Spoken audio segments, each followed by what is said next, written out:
Olympic gold medalists bumisita sa katatapos lamang na weightlifting competition sa Batang Pinoy 2024 sa Puerto Princesa, Palawan ang kauna-unahang Filipina Olympic gold medalist na si Heidelin Diaz-Naranjo na isa ring produkto ng mga grassroots multisport events.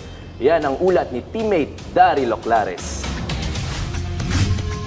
Full circle moment ang muling pagbabalik sa Batang Pinoy ng kauna-unahang Filipina Olympic gold medalist na si Heidelin Diaz-Naranjo. Mula sa pagiging produkto ng National Grassroots Competition, ginagabayan naman ngayon ni Diaz-Naranjo ang mga susunod na henerasyon ng weightlifters sa pamamagitan ng kanyang itinayong Weightlifting Academy, katuwang ang kanyang asawa at coach na si Julius Naranjo.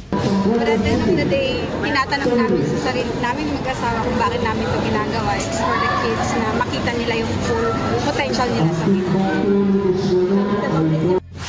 Nagbalik tanaw din ang 33-year-old Zamboangueña lifter sa unang beses na pagsali niya sa Batang Pinoy na ginanap din sa Puerto Princesa, Palawan.